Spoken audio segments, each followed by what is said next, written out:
What if I told you that a man who spent 27 years in prison came out not broken, but stronger than ever? What if I told you that the same man went on to become the president of his country? And what if I told you his greatest revenge wasn't anger, it was success? This is not just a story. This is a lesson, a mindset, a way of life. There is a powerful quote often attributed to Nelson Mandela: "I never lose. I either win or I learn." These are not just words. They are the reflection of a life tested by injustice, pain, humiliation, and yet filled with unbreakable courage. Today, let me take you through a story inspired by his life and one of his speeches, retold in a fresh way. A story that can change how you see failure forever. Imagine being locked away from the world for 27 years. No freedom, no certainty, no guarantee you'll ever walk free again. That was the reality for Nelson Mandela. He was imprisoned because he stood against apartheid, a brutal system of racial discrimination in South Africa, a system where people were judged not by their character, but by the color of their skin. But here's what makes him extraordinary. Prison didn't weaken him, it refined him. While others might have lost hope, he strengthened his purpose. During his time in prison, a young woman once came to visit him. She didn't come with respect, she didn't come with admiration, she came out of curiosity. She looked at him and said something shocking. "If my father were alive, he'd be around your age. I just wanted to see what a 70-year-old man looks like." No respect, no empathy, just cold indifference. Years later, when Mandela was released from prison, he decided to call her. When she picked up, she asked, "Who is this?" Mandela calmly replied, "You should introduce yourself first, since you answered the phone." What followed was an argument. The young woman grew irritated. Her tone became sharp. Finally, she said something deeply insulting. "You don't sound educated. Have you even passed basic school?" In many societies, basic education is seen as the minimum standard of intelligence. But Mandela didn't react with anger. He responded with calm strength. "If education is what it takes to speak with you, then I will study, and one day I will be qualified enough to sit in your class." She laughed, and before hanging up, she said, "Someone like you will never reach that level." Years passed, time moved on, and so did Mandela, forward.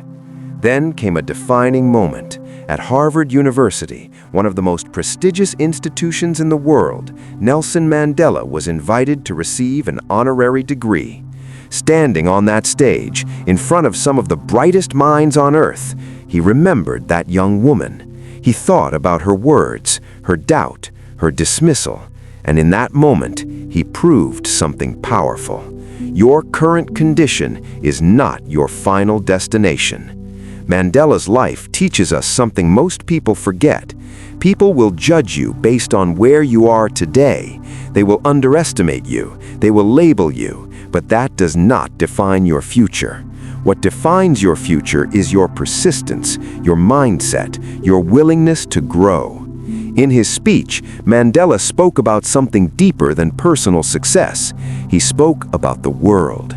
He said, even though South Africa had gained political freedom, true freedom was still incomplete, because real freedom is not just about voting, it's not just about independence.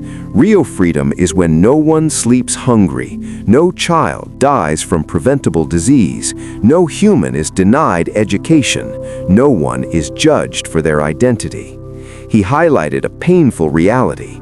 We live in a world of extremes. On one side, luxury. On the other, suffering. And until we bridge that gap, our progress remains incomplete. Mandela believed in one powerful tool above all: education.